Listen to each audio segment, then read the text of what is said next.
The Stoic mind hack that modern psychology is obsessed with. What if you could install a 2,000-year-old operating system in your mind? I'm not talking about an OS for speed or multitasking, but for unshakable resilience in the face of our modern chaos.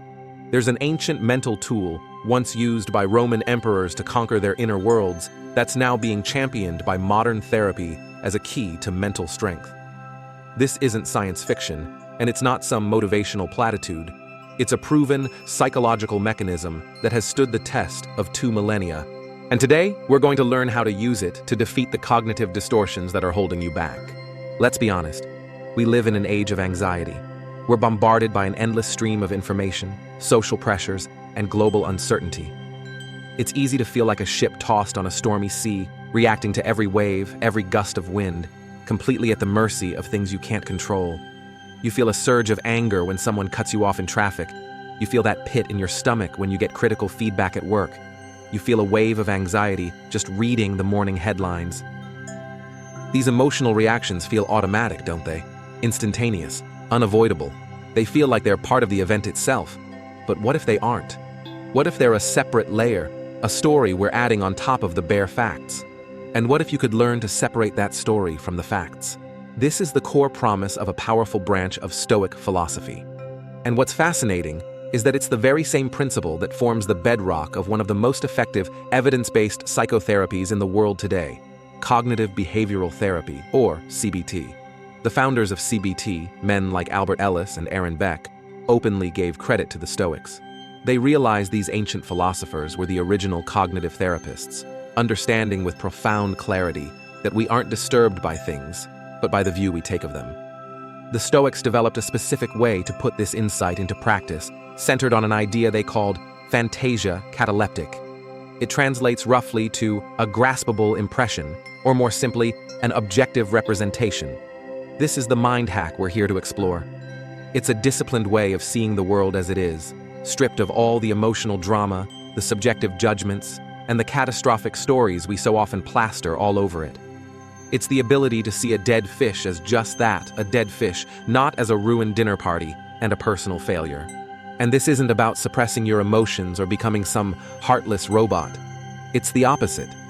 It's about understanding your emotions so well that you can see exactly where they come from, not from the world, but from your own mind.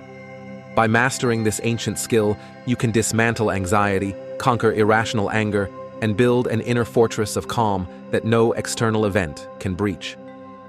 We're going to break it all down into 3 actionable steps, drawn directly from the playbooks of Marcus Aurelius, Epictetus, and Seneca, and validated by decades of modern psychological research.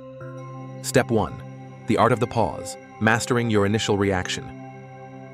The first step, the gateway to this entire process, is deceptively simple. You have to learn to pause. Imagine someone sends you a curt email. Immediately, your heart rate quickens, your face gets hot. A story instantly floods your mind. They think I'm incompetent. They're trying to undermine me. This is a disaster for my career. In milliseconds, you've gone from a stimulus, just words on a screen, to a full-blown emotional and physiological crisis. You get that overwhelming urge to fire back a defensive reply, to complain to a colleague, or to just stew on the perceived insult for the rest of the day. The Stoics would say that in this moment, you've been captured by an impression. To counter this, they practiced a state of constant, vigilant awareness called prosoche. Think of it as a kind of mindful attention directed inward, at how your own mind is working. The whole point of prosoche is to create a tiny bit of space between an external event and your internal response. It's in that space that your freedom lies. The Stoic philosopher Epictetus, a former slave who became one of the most respected teachers in the Roman Empire, gave this timeless advice. When a disturbing impression enters your mind, say to it, "You are only an impression and not at all what you appear to be." Then examine it and test it. This is a revolutionary act. In that moment of pause, you interrupt the automatic chain reaction of stimulus, judgment, emotion. You stop being a passive recipient of your reality and start being an active investigator of it. Think of your mind as a fortress with a gatekeeper. Not every visitor that shows up should be allowed to just rush in, set up camp, and start running the place. The pause is how you train your gatekeeper. When an impression arrives, A criticism, bad news, a sudden fear. The gatekeeper doesn't slam the gate shut in suppression or swing it wide open in panic. The gatekeeper just holds the visitor right there and says, "Hang on, let me get a good look at you first." This directly mirrors a core technique in cognitive behavioral therapy, identifying automatic negative thoughts. In CBT, a therapist helps you become aware of the immediate, unexamined thoughts that pop into your head. Thoughts like, "I'm a failure," or "this always happens to me," aren't treated as facts, but as mental habits that need to be examined. But before you can challenge a thought, you have to first notice it. The Stoic pause is that moment of noticing. So, how do we actually practice this in our hyper-reactive world? Here's a simple exercise. The next time you feel a strong negative emotion start to surge, anger, anxiety, frustration, just stop. Whatever you're doing, freeze for a second. Close your eyes if you can. Now, do 3 things. First, label the emotion. Just say to yourself, "I am experiencing anger," or "This is anxiety." This simple act creates distance. You are not your anger, you are the one experiencing it. Second, ask yourself, what specific impression just entered my mind? Pinpoint the exact trigger. Was it their tone of voice? A phrase in that email? An image on the news? Third, repeat Epictetus's mantra to that impression. You are just an impression and not at all what you appear to be. Don't try to fight the feeling or judge yourself for having it. Just pause, observe, and create that vital gap.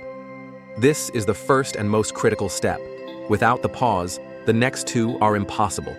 You'll just remain a slave to your reactions, forever confusing the event with the story you tell yourself about it. Master the pause, and you take the first real step toward mastering your mind. Step 2, strip it bare, describing without judgment. Once you've paused, once you've created that critical space between the event and your reaction, you can move on to the second step. You have to strip the impression bare. This is the art of objective representation. It means describing the event to yourself in the most neutral, factual, and unemotional language possible, as if you were a scientist reporting an observation or a camera recording raw footage. You have to systematically peel away all the layers of subjective judgment, emotional coloring, and dramatic interpretation that your mind automatically slaps on top. The Roman Emperor Marcus Aurelius was a master of this. In his private journal, the Meditations, we can actually see him practicing this skill relentlessly. He didn't just think about philosophy, he applied it to his daily life with ruthless precision. To fight his own attachment to luxury and status, he would break things down into their component parts. He'd look at a magnificent royal robe and describe it to himself as sheep's wool dyed with the blood of a shellfish. He would see a gourmet feast and describe it as the dead body of a fish, a bird, or a pig. He would contemplate sex and break it down into the rubbing of limbs and the spasmodic secretion of a little mucus. Now, this might sound crude or cynical, but it's not. It's a profound psychological exercise in seeing things as they actually are, separate from the value we assign to them. The goal wasn't to diminish the beauty or pleasure of life, but to stop his mind from being enslaved by those things. He knew it wasn't the robe that caused pride, but his judgment about the robe. It wasn't the food that caused gluttony, but his judgment about the food. By stripping an event down to its bare facts, he could see his own judgments more clearly and then decide whether or not to agree with them. This ancient practice is a direct precursor to the CBT technique of decatastrophizing. Someone with anxiety might think, "I stammered during my presentation, and now everyone thinks I'm an idiot. My career is over." That's a catastrophe story. A CBT therapist would help them strip it bare. I was speaking, and on a few occasions the sounds of my words were repeated. After I finished, some people asked questions about the content. Those are the objective facts. See the difference? We go from a narrative of total personal failure to a simple description of events. We're so used to living inside our narratives that we forget they're just constructions. The story starts to feel more real than reality itself. Stripping it bare is like turning on the lights in a scary room. The terrifying monster you saw in the corner is revealed to be nothing more than a coat rack and a pile of clothes. Let's make this practical. Try the objective description drill. The next time you're upset about something, take out a piece of paper or open a note on your phone. On one side, write down the story. Get it all out. The whole dramatic emotional narrative. For instance, my boss completely humiliated me in the meeting. He shot down my idea without a second thought. He's trying to make me look bad, and now the whole team has lost respect for me. This is a total disaster. Now, on the other side, you're going to be an objective reporter. Your job is to describe the exact same event using only verifiable facts that a camera could have recorded. No emotionally charged words, no guessing someone's intentions, and no predicting the future. It might look something like this. During the team meeting, I presented my proposal. When I finished, my boss said, "I don't think this is the right direction for us right now." He then moved on to the next item on the agenda. A few of my colleagues looked at me afterwards. Read the two descriptions back to back. The first is a source of immense suffering. The second is a neutral situation. It might be disappointing, sure, but it's not a catastrophe. The event is the same. The only thing that changed is the description. This exercise reveals a profound truth. A lot of our suffering isn't caused by our reality, but by the adjectives we use to describe it. By deliberately choosing to describe events with objectivity, you're not denying your feelings. You're just isolating the external fact from your internal reaction, which gives you the power to deal with that reaction rationally. Hey, if you're finding this blend of ancient wisdom and modern psychology valuable for building a stronger mind, do me a favor and hit the subscribe button and click the bell. It really helps the channel create more content just like this, and you won't miss what's coming next. Step 3, the test of truth, granting or withholding assent. Okay, you've paused. You've stripped the event bare. Now comes the final decisive act, the judgment. The Stoics called this step psychologists, or assent. This is the moment where you, as the ruler of your own mind, decide whether to accept the impression as true and act on it, or to reject it as false and let it go. This isn't a passive step. It's an active, rational process of verification. Just because you described something objectively doesn't mean you have to like it or be indifferent to it. It just means you're now seeing it clearly, without the fog of cognitive distortion. And now, you have to act as the judge. You have to put that objective impression on trial and test it for truth. Zeno, the founder of Stoicism, used a famous analogy for this. He would hold out his hand, palm open, and say, "This is an impression." Then he'd slowly close his fingers, saying, "This is assent." Finally, he'd clench his hand into a tight fist and say, "This is a full comprehension, a graspable impression." The goal is to only clench your fist around those impressions that you've thoroughly examined and found to be true. For everything else, you have to remain with an open palm or a lightly closed hand, withholding your full agreement. So what does this look like in real life? It means you cross-examine your own impressions. Let's go back to our work example. Your objective description was, "During the team meeting, I presented my proposal. When I finished, my boss said, 'I don't think this is the right direction for us at this time.' He then moved on to the next agenda item. Now you test it. You ask a series of questions, a process that looks a lot like what CBT therapists call Socratic questioning. First, is my initial interpretation that I was humiliated and my career is in jeopardy the only possible interpretation of these facts? Of course not. An alternative is that my boss was under time pressure. Another is that my idea conflicted with a higher-level strategy I don't know about. Another is that he simply disagreed with the idea on its merits, which is a reflection on the idea, not on my worth as a person. Second, what's the evidence for my initial catastrophic story? The evidence is, he said no. What's the evidence against it? Well, he's praised my work in the past. The company has invested in my training. The feedback was about one idea, not my entire performance. Third, what is the most likely truth here? The most likely truth is somewhere in the middle. My idea was rejected. That's it. It doesn't feel good, but it's not a career-ending event. It's just a data point. By having this rational dialogue with yourself, you stop yourself from assenting to a false and harmful narrative. You refuse to clench your fist around the idea that I am a failure. Instead, you assent to a more accurate, less emotionally damaging thought. My idea wasn't approved. This is a chance to learn, refine my approach, or focus on other projects. You've just moved from panicked reactivity to rational response. Here's a simple exercise for this: the Socratic interrogation. When you're stuck on a negative thought, even after you've described it objectively, become your own gentle but firm interrogator. Ask yourself these 4 questions. Is this thought 100% true, with zero doubt? What's a more compassionate or realistic way of looking at this? What advice would I give to a friend who is in this exact situation with this exact thought? We're often so much wiser and kinder with others than we are with ourselves. Even if there's a grain of truth here, does focusing on this thought help me solve the problem, or does it just make me feel worse? This process of questioning and withholding assent is the final stage. It disarms cognitive distortions at their root by refusing to give them your stamp of approval. You start to recognize them for what they are, just mental noise, not objective truth. Not positive thinking, not emotional suppression. It's really important to clear up two things this Stoic practice is not. First, this is not positive thinking. Positive thinking often means forcing yourself to replace a negative thought with a positive one, whether there's evidence for it or not. It's about trying to make yourself feel good. Objective representation isn't about feeling good, it's about seeing clearly.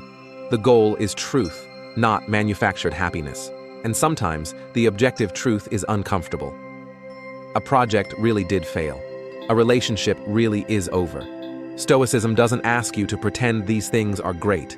It asks you to see them for exactly what they are, without adding the self-inflicted wound of a catastrophe story on top. Clarity is the source of its power. Second, this is not emotional suppression. A common caricature of a Stoic is someone who feels nothing, a robot. This is completely wrong. The Stoics felt the full range of human emotions.